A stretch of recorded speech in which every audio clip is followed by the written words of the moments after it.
I guess my session is going to be a lot of metrics. So some of it is going to be a little different from some of the guys shared earlier because we're all about retention. So what happened to the customers after they come through the funnel, and how do you make sure that you sustain a business long term?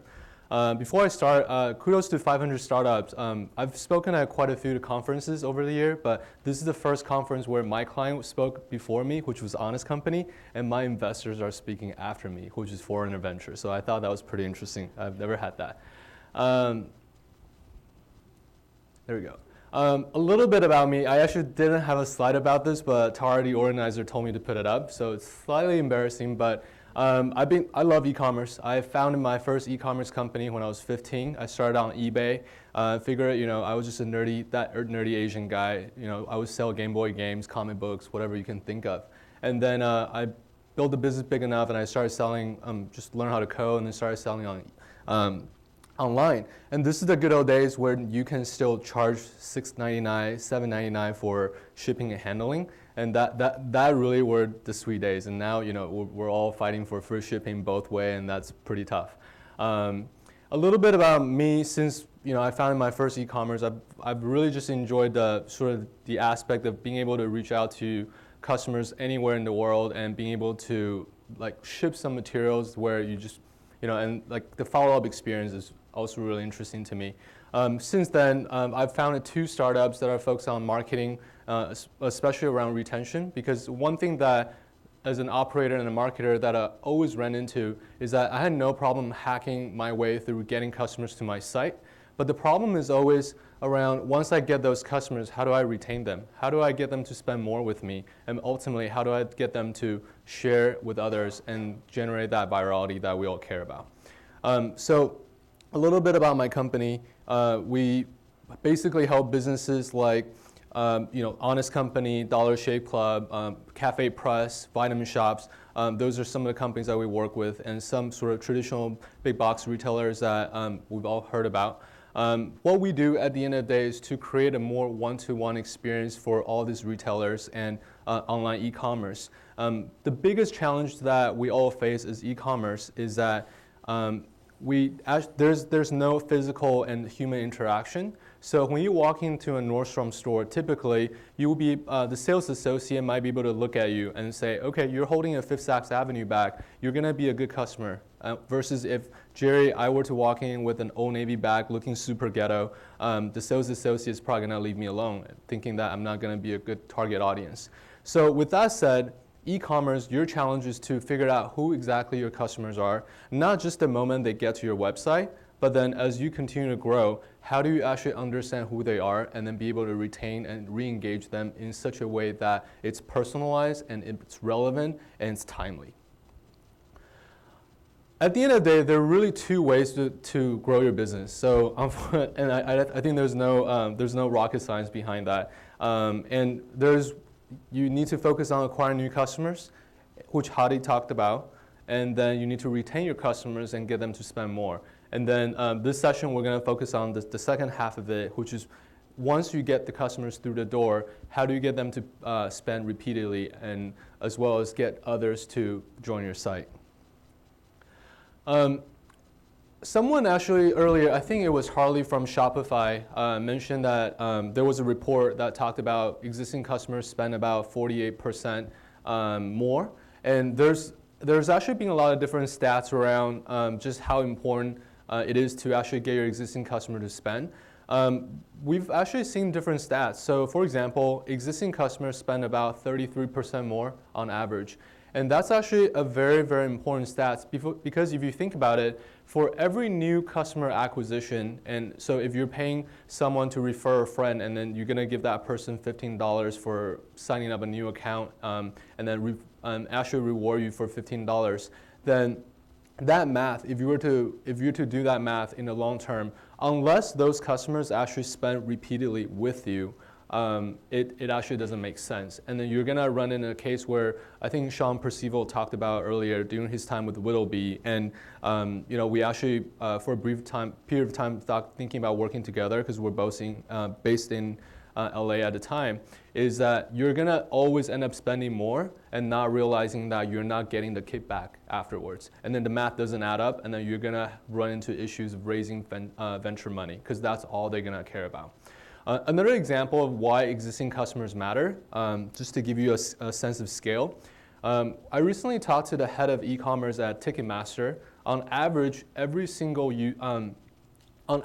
their user spend per year is 1.8 tickets. If they can actually increase that repeat purchase rate just by just 0.1 to 1.9 or even 2, that translates to millions and millions of dollars. Now, of course, that's very different for some of us that are just getting started, or some of the more mature e-commerce brand that's been around, whether it's Warby, whether it's Bonobos, and any of those guys. They're thinking about the same thing. So what I'm, I guess, re-emphasizing is that the earlier you start thinking about acquiring the better customers that are easier to retain in long term, the better you will be, and the stronger your business will be in the long term. And hopefully it will be easier for you to raise those venture dollars. Some of the things to think about, I think there's been a lot of conversations around spend wisely, and also figure out what are the channels that you really should leverage to acquire your customers. We tend to argue a different angle. We actually think about, when you acquire customers, it's actually really important to really monitor the effectiveness of those channels, and then understand exactly what type of customers tend to go through what kind of channel. So case in point, one of our clients, they decided to spend a lot of money into Facebook ads. So for some clients, for some businesses, I think the sponsored Facebook ads work really well. But in one of our clients' particular case, they will get a lot of Facebook likes, but then those customers tend to not convert ultimately. So what happens is that you end up spending a lot of money acquiring all these leads. You might get their emails, but then in the long term, they actually never converted. And so that's a big no-no for you. So the key is that don't blindly follow certain channels just because they're hot. But at the same time, know your audience. If you're selling, super random example, if you're selling bidets, one of my friends starting a business selling bidet, that's why it came to mind. You're probably targeting older demographic, or you're working with retirement homes, and the fact that these are not a demographic that typically are very social, they're not very socially active. And so don't focus your avenue on social media. You should probably target, you should probably look into infomercial, direct mail, different channels. So I think understanding your audience and ultimately being able to measure them, and it's ultra important before you decide where to spend your money on. Another thing to look at is focus on the, I kind of talked about this a little bit, so focus on the channel that would drive the significant ROI. And then the previous ones, okay, yeah, so I kind of went ahead a little bit. So another thing to think about here is that when you're spending those money, always think about exactly how much you're willing to spend, because you want to know what your average order might be. So case in point, if you think that your customer acquisition cost is going to be $15, you better damn make sure that they're going to be spending at least 45 or 50 with you, so you're looking at a 2x return. I think someone mentioned earlier, I think Sean from Honest Company was talking about the 2.5 measure. And as you start talking to investors, and one of our investors was former chief marketing officer of Outlook. So it's a flash sale site that was actually acquired by Nordstrom for about $300 million. And one thing that he always talked about is that he always looked at business and founders specifically who know exactly what's their cost per acquisition and how much each customer's lifetime value will be. And later on, we'll talk about sort of the concept of customer lifetime value. How do you calculate them? How do you evaluate and articulate them for your own type of business? So there's actually a really good article on CMO.com. If you just type in CMO.com, measure customer lifetime value, it has some calculation. I know you guys probably can't really see this very clearly, but I'll just kind of briefly kind of explain this, and depends on the kind of business you have. If you have a subscription commerce, or if you have a traditional e-commerce, or if you have a blend of different business model, it's actually very, very different. And so the key for you to really think about how to plan your marketing budget is to understand what are important to you.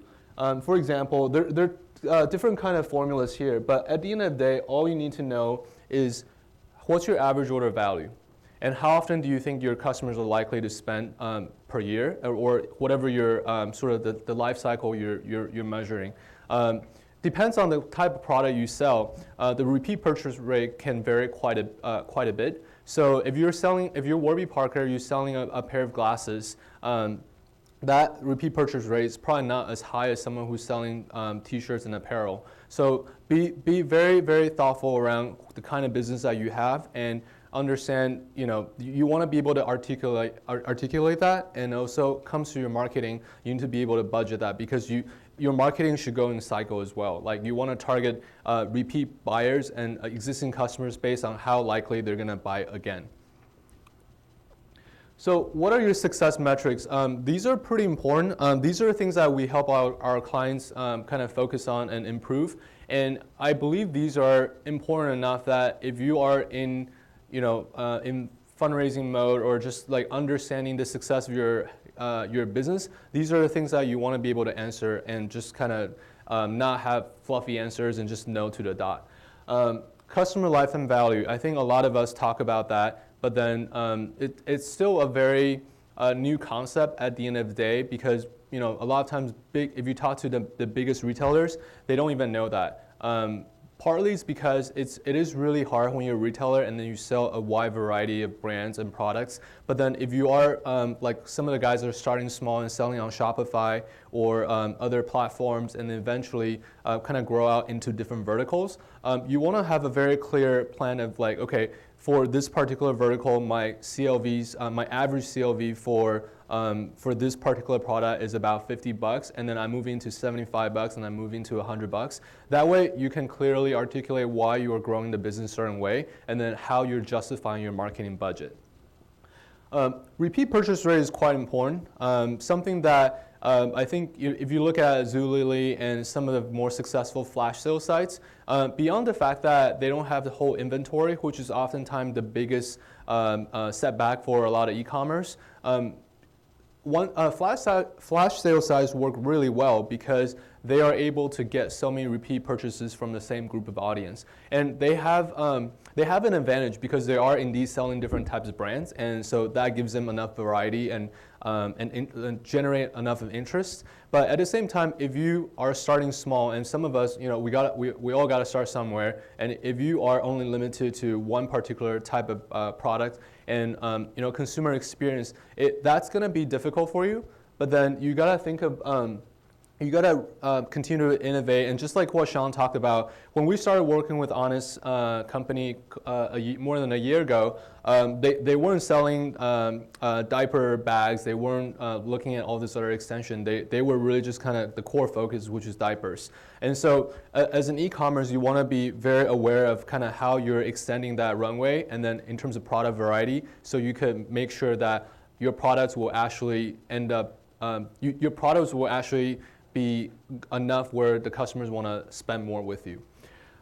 Customer re-engagement is really important. Make sure you guys actually measure how much time your customers are spending on your site, as well as how they browse your site.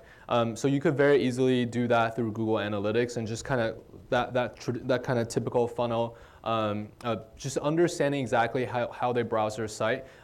Engagement does lead to conversion. That's a pretty straightforward math. The higher the engagement on an e-commerce site, we do correlate that to higher repeat purchase rate as well. So make sure you guys are able to talk about, for each logged in session, your customer tend to visit 3 pages, and out of 3 pages, they tend to see 10 products, and out of the 10 products, they'll read maybe 2 product descriptions. Like, you want to be able to articulate that kind of customer engagement on your site. And lastly, something that we talked about earlier, in terms of cost of acquisition and the ROI of it. Again, from a retention standpoint, I love what Hadi talked about in terms of mystery coupon.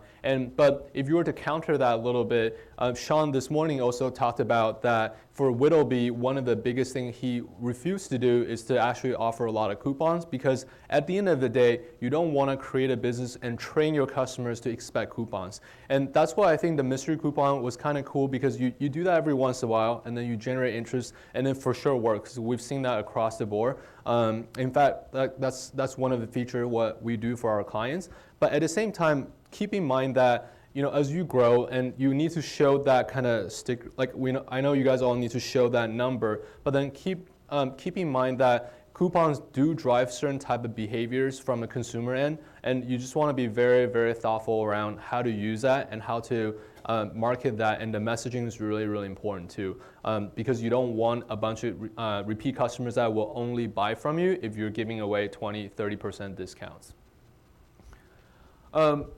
I'm running low, so I'm going to go through the next couple of slides really quickly. So the next couple of slides are a little more technical, like more kind of tactical stuff. So in terms of some of the data points that you guys should analyze and just be very kind of thoughtful about. Sales data, behavioral data, demographics, social. These are all pretty simple stuff that should be straightforward to you. But the idea of being able to tie all those data into one and understand exactly, if someone spends 3 minutes on your site, that means that they're 80% more likely to spend with you. Or if you know that because you have your this is a whole separate topic, but if you're e-commerce, you're doing your shipping, you should have your drop shipment in somewhere in the middle, right? Typically Kansas City, because then it goes both ways, and then it's two zones. Doesn't matter who you use. But so if you know that, and then you know that your customers who are on the West Coast are always outspend your customers on the East Coast, the moment you acquire those West Coast customers, or in fact you should target acquiring West Coast customers because you know they're more likely to be repeat purchasers. So all of that will lead to creating a much more engaged and relevant experience for your customers. And some of the examples that we talked about earlier, at the end of the day, in order to retain your customers, you want to be able to create a custom experience for them at the right time, and also deliver the right content. So you want to be able to understand that out of your existing customers, there are people like Premium Patty, who's less price sensitive. There are people like Indifferent Irene, who really just doesn't care. And then you have folks like Chris, who are super sensitive to pricing. And then if you could figure out exactly who they are, then only offer those mystery coupons to them. So again, it's the concept of knowing your audience and being able to target them in an ultra targeted way will help you extend that runway, and then create a much more sustainable business long term. Finally, the concept of lifecycle is important. You do want to think about how long your customers will last, and this goes back to the knowing your product cycle. So if you know that most of your customers who come on site, when they give you your email, they're gonna actually go through a phase where they're highly engaged, but then they're probably gonna drop off. Then keep in mind that you want to know exactly when that is. Is it 14 days after they sign up? Is it 20 days? Then being able to create campaigns, whether it's email or mobile push notifications or whatever the tactic that you decide to use, figure out a way to re-engage them at a time that you think is more relevant, and try to catch them off guard, because that's the best time that you will get a response back. So Honest Company actually worked with us and then to do that, and then they actually are doing really, really well. We have a public case study with them on Internet Retailer. Feel free to look that up. And then one last point, how to be cost effective. There's a bunch of free tools. I'm out of time. Thank you.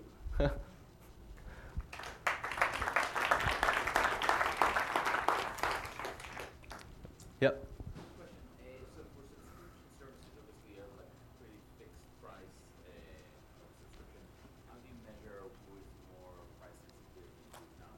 Got it. So the questions around subscription commerce and how do you measure who are more sensitive. So there are many different ways. You look at your existing subscription base. So sometimes there is that cold start problem. If you're leveraging data, try to understand your total customer base. You're gonna have, in Honest's example, right? They are offering a premium product, so they are indeed trying to understand, who are the slightly more affluent moms, because their pricing points are a little higher. And so from the very beginning, how they're acquiring their customers. They're thinking about what are the premium channels. I know that this is a little bit around kind of how you acquire customers, but you look at mom bloggers and you look at who are their readers, and then look at what are items they purchase, and then trying to understand like, okay, if that's the audience I'm going after, then most likely they're a tiny bit less sensitive for in terms of pricing.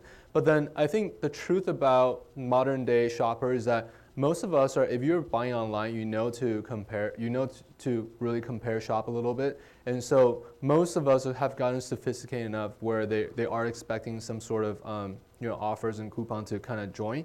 And so it's very common to do that as a tactic to get them on board. Honest Company uses that as well.